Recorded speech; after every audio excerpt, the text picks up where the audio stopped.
Hello and welcome to my series Hector's Highlights, where I talk about all the media that I'd like to recommend to you that I consumed last month. This month is October and let's get right into it, starting off with literature. Last month I dove deeper into an artist that I've been fascinated by for a while now, Franz Kafka. I read his various stories. There were only like 3 or 4 stories of his works that weren't included here. Of course, I'm sad that a lot of it is not finished because a lot of it wasn't supposed to come out. But his friend Max Brod released a lot of it after his death. A lot of talent gone to waste, but kind of a sad figure, Franz Kafka. If you read his stories, that kind of shines through. So yeah, is it really worth it? Yeah, reading it is worth it, but I wouldn't say that his life being so miserable was worth it just for the art, but would recommend. It's very neurotic and very unique. Kafkaesque, one might say. After finishing Kafka, I got into 2 new books which are totally unrelated. So the first one is Departure to Kythera by Lutz von Werder. I just bought this because it looked cool. So you have like these 4 dudes. You have these 4 dudes doing acrobatics, and it's kind of mixed media again, which I fuck with. Lutz von Werder is somebody who studied psychology and education. He is a philosopher. This book is a mixture of analysis of other philosophers' works. For example, Schopenhauer or Nietzsche. It is mixed in with personal takes, so kind of diary entries. And then his political ideology seems to be something like socialism, the arising of the workers' class, and how he tries to educate the children of the workers' class to fight for another system. And that's why he's an educator. He lived in Berlin for a while, and for me the most interesting things were seeing how his day-to-day life was and how his conflict between revolution and how he wanted to revolutionize the system and how he was part of the system by working in a public university. Also, what I find kind of funny, his reflections on Schopenhauer and Nietzsche are always put into relation to his son being born, and how he says, okay, nothing makes sense, and that Schopenhauer and Nietzsche talk about this drive, this will to live, and then he sees this in his son because his son is like screaming how unfair the world is. Yeah, very interesting, but I'm getting kind of bored of it, but I'm almost done. So yeah, that's that. And thirdly, a book that I didn't buy myself. My mom got this for me. 3 Questions by Jorge Bucay. It's kind of like a self-help book. The 3 questions are: who am I, where am I going, and with whom? So it's kind of a book to find out who you are, what you want, and what kind of people you want in your life. What's nice about this book, it's easy to read, very well written in terms of easy to read. Like his syntax, like the way he puts words in order inside of a sentence is very nice to the eye. So this is very nice to read before going to bed. And he's not like a teacher. Sometimes he sounds kind of like a teacher, but usually he tells a story that brings across his point. For example, one is where he talks about a chariot and how this chariot and the horses and you inside and the driver make up your life and your body, and that you have to take care of it and sometimes just sit back and enjoy the ride. That's it for literature. So let's get into movies, series, anime, all of that. I have 4 works that I'd like to talk about, but only 3 of those I'd really like to recommend. The first one is Princess Mononoke, the Studio Ghibli movie by Hayao Miyazaki from 1997, which is a story about a young prince of a small village getting infected with a demonic curse and trying to lift this. And during his hero's journey, he meets the ugly side of humanity and the clash between nature and progress. I really like this movie. Watching this movie was part of rewatching old Ghibli movies that I have on DVD. Yeah, it was better than I imagined, and the action for a children's movie is gory at times, which I liked. The only gripe I have with this movie is that sometimes you don't really know who wants what, so the motivations are unclear at some points. But overall, very nice movie, a masterpiece. The second movie I watched but didn't finish, which is very unusual for me, is 2007's Postal.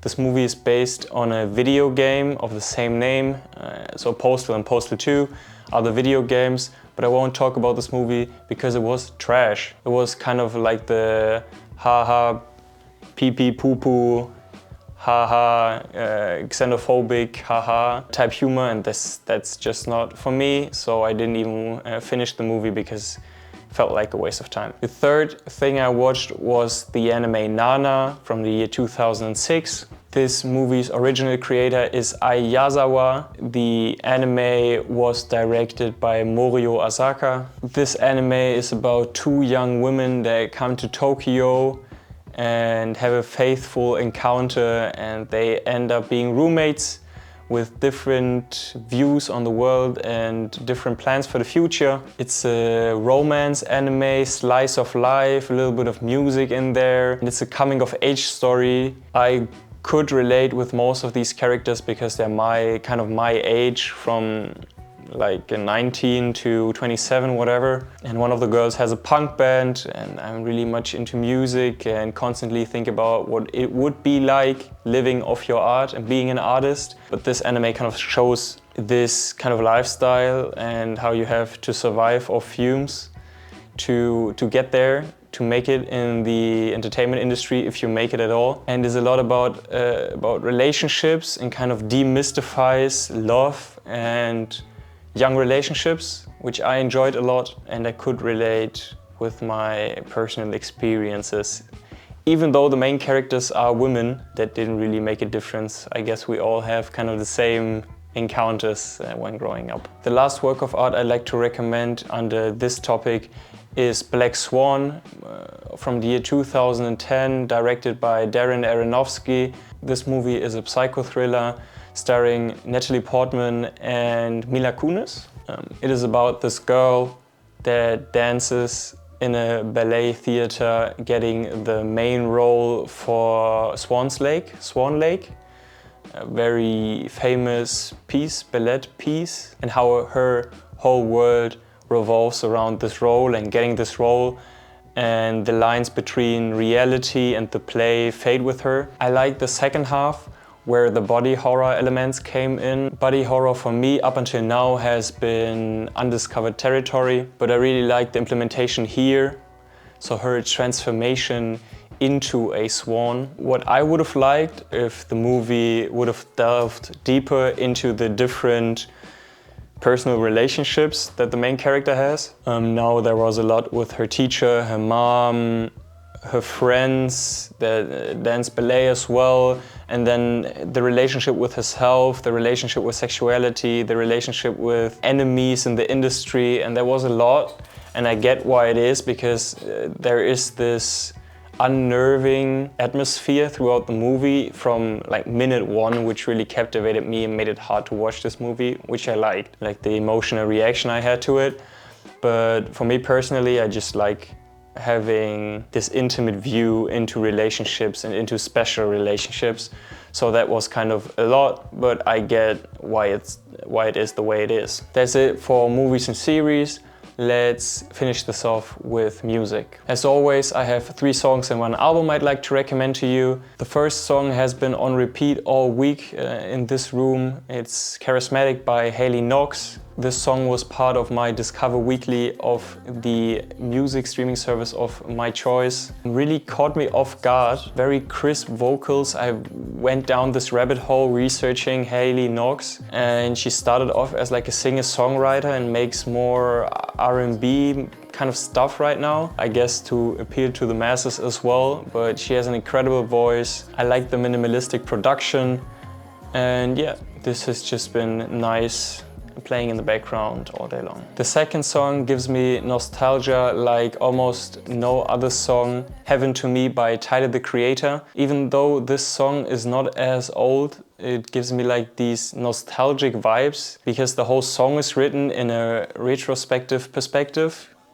Retrospective perspective. So Tyler rapping about how he made it and how he's like in his 40s and how he has a child and a family and all these achievements, and now he just gets to like calm down, sit back and relax and enjoy it all. And this song just doesn't try too hard and sounds very genuine, and that's what I like about it. And Heaven to Me really speaks to my personal understanding of how everybody has their own definition of what good or heaven is. And it makes it individual because obviously everything he says and he raps about is very specific to him. But I would say that everybody has their own kind of definition of heaven. And I like that this song kind of emphasizes that and puts that idea out there. The third song is Feather by Nujabes, Cise Starr and Akin. Nujabes is kind of the godfather of lo-fi. I would bet that most of the people watching this video know lo-fi girl of YouTube or some kind of lo-fi playing in a cafe. But Nujabes kind of pioneered that. He was a Japanese producer that sadly died in a car crash, and Nujabes made the soundtrack for an anime I adore, Samurai Champloo. And Feather, like the title says, is a very light-hearted, philosophical, feel-good song. Cise Starr and Akin really rap their asses off. It's kind of giving off the same vibes as Kanye when he started out lyrically, without using knives and guns. No swearing words or playing hard just for the sake of it, playing into stereotypes, but really saying what's on your mind and trying to make the world a better place. This is an all-time greatest song for me and a feel-good song, comfort song for sure.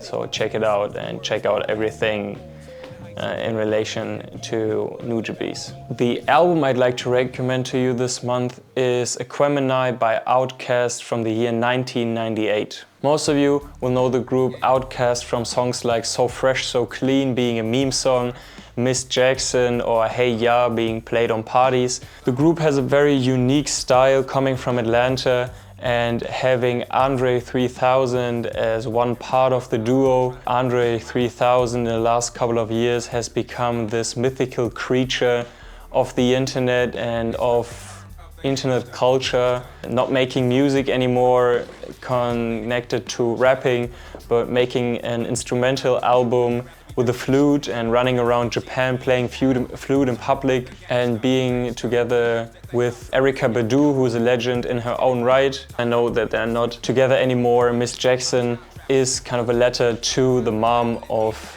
Erykah Badu, apologizing. This album has 16 songs and a runtime of 1 hour and 14 minutes. I really much like it because it experiments with genres and sweeps you off your feet and takes directions that you wouldn't expect, breaking the mold of the music laid out for them in that time when the album came out in the late 90s. I listened to the whole catalog, but this album kind of showed that they were something special from the beginning. Thank you for watching this month's installation. Hope to see you soon. Let me know in the comments what you liked and disliked or your recommendations of this month, and see you in the next one. Peace.